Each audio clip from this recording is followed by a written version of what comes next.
Hello friends, welcome to this CUET undergraduate programme और मैं हूं शशांक। स्वागत है सभी का आज के सेशन में। फ्रेंड्स, सीवीटी यूजी 2025 को कंडक्ट होने में मात्र 7 दिन बचे हुए हैं, यानी 7 दिन के बाद आपके एग्जामिनेशन स्टार्ट हो जाएंगे। तो इन 7 दिनों में स्टूडेंट्स कई सारे पैनिक भी हो रहे हैं और कई सारे स्टूडेंट्स का लगातार कंसर्न हमारी टीम के पास आ रहा है कि 7 दिनों को कैसे बेस्ट यूटिलाइज करें जिससे मैक्सिमम आउटपुट मिल सके। तो फ्रेंड्स, आज के इस सेशन में मैं आपके साथ डिस्कस करने वाला हूं डे वाइज स्ट्रैटेजी।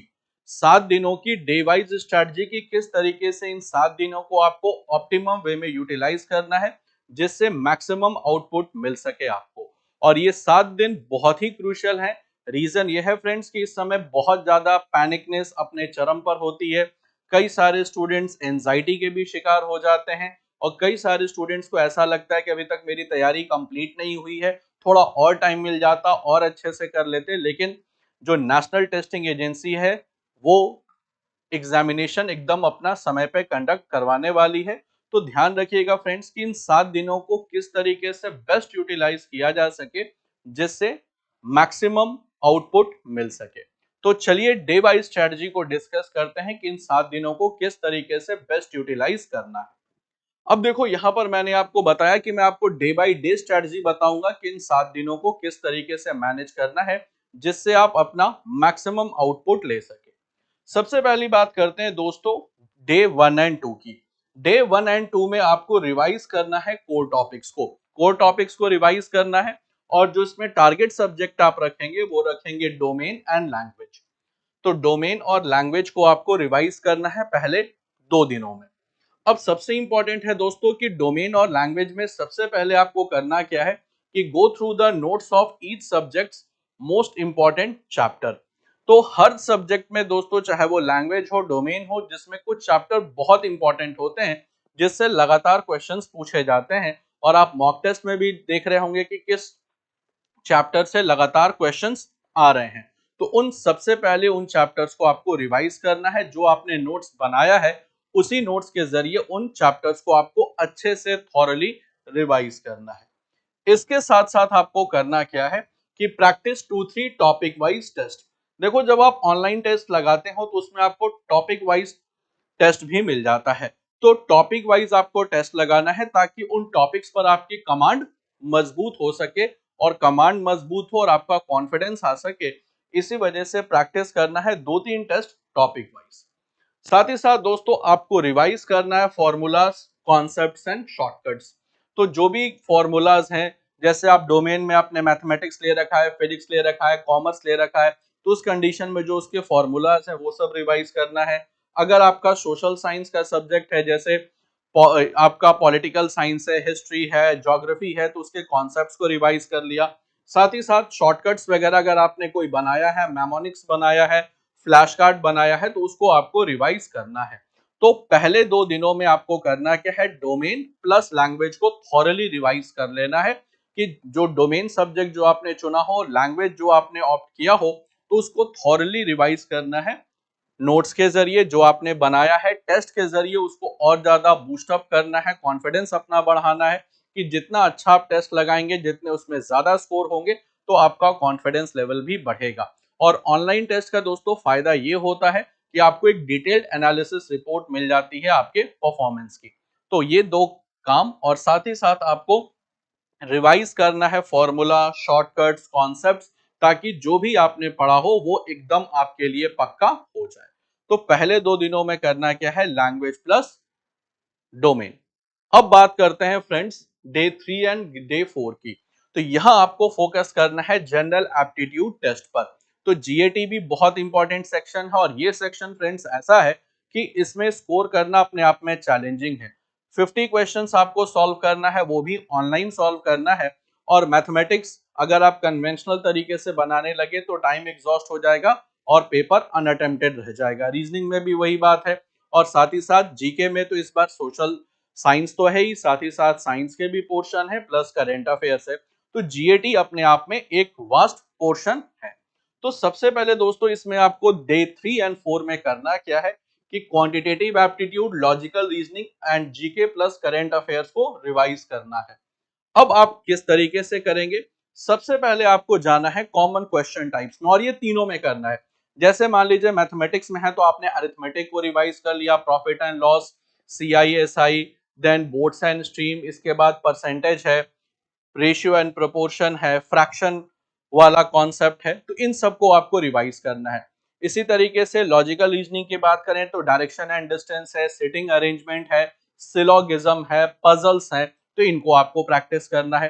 साथ ही साथ जीके एंड करंट अफेयर्स में सबसे पहले आप ध्यान दो करंट अफेयर्स पर और लास्ट 6 to 7 मंथ के करंट अफेयर्स को आपको थॉरोली रिवाइज करना है। साथ ही साथ जो आपने नोट्स बनाए हैं, चाहे वो हिस्ट्री का हो, पॉलिटी का हो, ज्योग्राफी, इकोनॉमिक्स और साइंस के जो नोट्स आपने बनाए हैं उसको रिवाइज करना शुरू कर दीजिए, अच्छे से उसको रिवाइज करिए। हालांकि थोड़ा आपको टफ पड़ेगा, लेकिन इसके अलावा कोई चारा है भी नहीं कि आपको बहुत तेजी से चीजों को रिवाइज करना पड़ेगा, क्योंकि एग्जामिनेशन में मात्र 7 दिन बचे हैं। हाँ, इसमें आपको टाइम लगेगा, हो सकता है आपको पर डे इन 7 दिनों में 10 घंटे से 11 घंटे तक डेडिकेट करना पड़ सकता है, लेकिन अपने फ्यूचर के लिए, एक अच्छे कोर्स और अच्छे कॉलेज में एडमिशन के लिए इतना तो आप करेंगे ही करेंगे। तो साथ ही साथ आपको ये कॉमन क्वेश्चंस में जाना है जो तीनों में आता है, quantitative aptitude, logical reasoning, GK and current affairs में। साथ ही साथ दोस्तों current affairs past 6 to 7 month के रिवाइज करिए, जीके और साइंस को रिवाइज करना है अपने नोट्स से। और इसीलिए मैं हमेशा स्ट्रेस देता था नोट्स मेकिंग पर, क्योंकि जब नोट्स आप बनाते हैं फ्रेंड्स तो एग्जामिनेशन के दौरान आप उसको बहुत अच्छे से रिवाइज कर सकते हैं और कम समय में आपको मैक्सिमम आउटपुट मिल जाएगा अपनी प्रिपरेशन से। तो नोट्स बनाओगे, उसको क्विकली रिवाइज करोगे, तो इससे आपको मैक्सिमम आउटपुट मिलेगा मिनिमम टाइम पीरियड में। और नोट्स तो बहुत हैंडी होता है, बहुत बल्कि तो होता नहीं है, नोट्स हैंडी है तो आपको एक स्ट्रेस भी फील नहीं होगा कि मुझे इतनी सारी चीजें पढ़नी है। हैंडी नोट्स है, आराम से आपने रिवाइज कर लिया और एग्जामिनेशन के लिए आप प्रिपेयर हो गए। साथ ही साथ आप ऑनलाइन मॉक टेस्ट जरूर लगाइए जिससे आपका कॉन्फिडेंस बढ़ता जाए। तो आपको ऑनलाइन मॉक टेस्ट तो बिना पूछे ही लगाना है और जनरल एप्टीट्यूड टेस्ट का भी एक full length online mock test लगाइए ताकि आपका कॉन्फिडेंस बढ़ सके। कॉन्फिडेंस बढ़ेगा, एग्जामिनेशन पैटर्न समझ आ जाएगा, तो यह जो आप ऑनलाइन टेस्ट में गलतियां करेंगे उससे भी आपको सबक मिलेगा जो आप रियल एग्जामिनेशन में नहीं करोगे। तो यहाँ पर आपको करना क्या है कि डे 3 एंड डे 4 में आपको जनरल एप्टीट्यूड टेस्ट की प्रैक्टिस करनी है और एक एक मॉक जरूर लगाते चलना है। इसके बाद फ्रेंड्स अगर बात करते हैं डे 5 एंड डे 6 की। अब डे 5 एंड डे 6 दोस्तों ये कंप्लीटली मॉक को डेडिकेट कर दीजिए। अब कुछ बहुत ज्यादा नया पढ़ने की जरूरत नहीं है, अब आपको मॉक टेस्ट लगाना पड़ेगा। तो full length mock simulation, take a full length full CUET mock test. अब देखो मॉक टेस्ट यहां पर आपको देना किसका किसका है?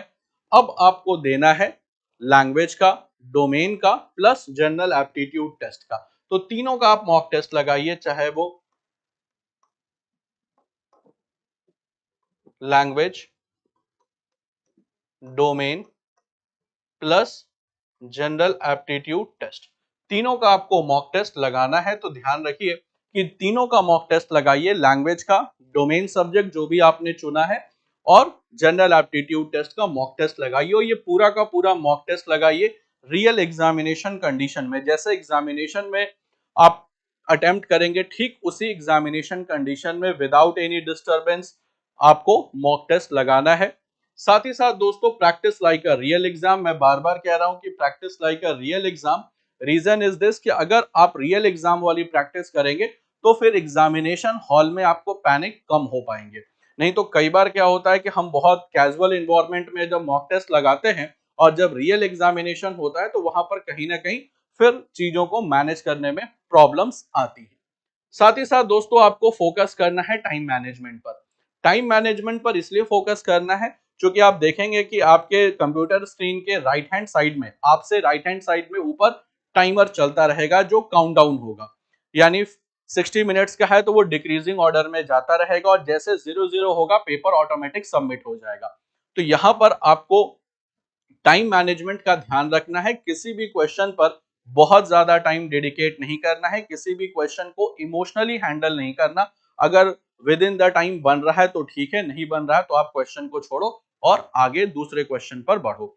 तो यहाँ पर आपको टाइम मैनेजमेंट पर फोकस करना है। रीजन ये है फ्रेंड्स कि बिना टाइम मैनेजमेंट पर फोकस किए आप रियल एग्जामिनेशन में अच्छा परफॉर्म नहीं कर पाओगे। तो टाइम मैनेजमेंट बहुत जरूरी है, क्योंकि 60 मिनट्स में आपको 50 क्वेश्चंस हिट करने हैं और जितना मैक्सिमम सही होगा उतना आपके अच्छे कॉलेज और अच्छे कोर्स में एडमिशन लेने के चांसेस बढ़ेंगे। तो आई होप ये बात सबको समझ आ गई। साथ ही साथ दोस्तों अब बात करते हैं लास्ट डे की, डे 7 की। देखो डे 7 में आपको करना क्या है, लाइट रिवीजन एंड काम मोड। लाइट रिवीजन कहने का मेरा मतलब है कि जो भी आपने फॉर्मूलाज बनाए हैं, जो भी आपने मेमोनिक्स बनाए हैं, उन सबको बहुत तेजी से रिवाइज कर जाइए। तो go over the formula sheets and your notes. तो जो भी फॉर्मूलाज आपने अगर डोमेन के बनाए हैं, चाहे वो लैंग्वेज का हो, डोमेन का हो, जनरल एप्टीट्यूड टेस्ट का हो, प्लस आपका जो हैंड रिटन नोट्स है, जो भी आपने बनाया है उसको फटाफट से रिवाइज कर लीजिए, आराम आराम से रिवाइज करिए। इसके बाद दोस्तों वन शॉर्ट रिवीजन टेस्ट। अब एक एक काम करो कि एक शॉर्ट रिवीजन टेस्ट लिख लो, एक डोमेन का लिख लो, एक जनरल एप्टीट्यूड टेस्ट का लिख लो और एक लिख लो लैंग्वेज का। इससे होगा क्या कि जो लास्ट मिनट में जो आप गलतियां करते हैं एग्जामिनेशन हॉल में, उन गलतियों से आप पहले उसको अब नहीं करेंगे, क्योंकि एक बार जब प्रैक्टिस में वो गलतियां आपसे हुई तो उससे आप अवेयर हो जाएंगे कि भाई एग्जामिनेशन हॉल में मुझसे कुछ इस तरीके की गलती हो सकती है, तो मैं उस गलती को नहीं दोहराऊंगा। तो यहाँ पर आपके लिए एक सिचुएशन क्रिएट हो जाएगा कि अच्छा, ऐसा सेम कंडीशन अगर एग्जामिनेशन हॉल में हुआ तो मुझे किस तरीके से मैनेज करना है। साथ ही साथ दोस्तों focus on relaxation, sleep and confidence. अब देखो लास्ट मोमेंट पर स्टूडेंट्स कई सारे पैनिक हो जाते हैं और बड़ा बुरा पैनिक होते हैं। उनको लगता है कि भाई बहुत कुछ छूट गया, ये नहीं पढ़ा, वो नहीं पढ़ा, ये टॉपिक रिवीजन नहीं हो पाया। कई बार वो अपने फ्रेंड्स वगैरह से मिलते हैं तो वो भी कई बार जो बताते हैं कि भाई लास्ट ईयर में ये क्वेश्चन बहुत ज्यादा इस चैप्टर से हिट हुआ था, या मेरे गाइड ने ये बताया है कि ये इस बार ये टॉपिक बहुत इंपॉर्टेंट है, मेरे टीचर्स ने ये बताया है। तो कई सारे स्टूडेंट जब फ्रेंड्स आपस में मिलते हैं तो इस तरीके से बहुत ज्यादा पैनिक हो जाते हैं, और जिस स्टूडेंट की अच्छी खासी तैयारी भी होती है वो भी कई बार पैनिक के कंडीशन में आ जाता है और फिर उसको रात में नींद नहीं आती, भूख नहीं लगता। तो इस तरीके के बहुत ज्यादा एंजाइटी वाले सिचुएशन हो जाता है, किसी भी कैंडिडेट के साथ ये होना लाजमी है, और कई बार वो बहुत ज्यादा टेंशन में आ जाता है। तो इसी के लिए दोस्तों कोशिश करिए कि इन 7 दिनों में अपने फ्रेंड से कम मिल सकें, और अगर मिलते भी हैं तो बहुत ज्यादा एग्जामिनेशन प्रिपरेशन को लेकर के बात नहीं करनी है, नॉर्मल बातें करिए ताकि आपके माइंड पर एक्स्ट्रा प्रेशर एग्जर्ट ना हो। खाने पीने का ध्यान रखिए, कोशिश करिए कि बहुत ज्यादा हेवी खाना ना खाएं, ऑयली और जंक फूड से जितना हो सके दूर रहें। साथ ही साथ फ्रेंड्स, और कोशिश करिए कि इस समय सोशल गैदरिंग जहां बहुत ज्यादा हो वहां ना जाएं, क्योंकि बेमतलब में आप कहीं ना कहीं जाते हैं, 10 लोग आपसे मिलते हैं, 10 तरीके की बातें करते हैं, तो कई बार आप पैनिक सिचुएशन में आ जाते हैं। तो कोशिश आपको ये करना है कि अपने आप को जितना कूल एंड काम रख सके। अगर आप मेडिटेशन करते हैं तो मेडिटेशन कर लीजिए, अगर वॉक करने की आदत है तो अच्छा खासा वॉक करिए ताकि आपका दिमाग रिलैक्स रहे, और जितना अच्छा दिमाग आपका रिलैक्स रहेगा उतना ही अच्छा आपकी परफॉर्मेंस होगी इन एग्जामिनेशन। तो इस बात का ध्यान रखिएगा कि 7वें दिन आपको करना क्या है, लाइट रिवीजन प्लस अपने आप को कूल एंड काम रखना है। और मैं उम्मीद करता हूं फ्रेंड्स कि इसके जरिए आप अपने आप को कूल एंड काम रखने की पूरी पूरी कोशिश करेंगे, और इन डे वाइज स्ट्रेटजी को फॉलो करके आप अपनी जो लास्ट मोमेंट की तैयारी है वो भी बहुत अच्छे से करेंगे, और जिसके जरिए आपका एग्जामिनेशन में भी बहुत अच्छा परफॉर्मेंस होगा और अच्छा रिजल्ट आएगा। तो फ्रेंड्स आज के इस सेशन में बस इतना ही, और मुझे उम्मीद है कि जो मैंने आपको डे वाइज स्ट्रेटजी बताई है वो आपके लिए बहुत ही कारगर होगी, और इस डे वाइज स्ट्रेटजी को फॉलो करके आप अच्छा परफॉर्म भी करेंगे, और 7 दिनों में अपने आप को बहुत ही रिलैक्स मूड पर रखेंगे, बहुत ज्यादा टेंशन नहीं लेंगे। और ध्यान रखिएगा जितना कम टेंशन लीजिएगा उतना ही अच्छा आपका परफॉर्मेंस होगा, और जितना अच्छा परफॉर्मेंस होगा तो उतने ही अच्छे आप अपने ड्रीम कॉलेज और ड्रीम कोर्स में एडमिशन के हकदार होते जाएंगे। तो पूरी दृष्टि की सीयूईटी की टीम की तरफ से आपको ऑल द बेस्ट। अच्छे से फ्रेंड्स तैयारी करिए। बाकी अगर आपके कोई डाउट, क्वेरीज, कंसर्न है तो आप वीडियो के कमेंट बॉक्स में लिख सकते हैं। तो फ्रेंड्स आज के सेशन में बस इतना ही, मिलते हैं अपने अगले सेशन में।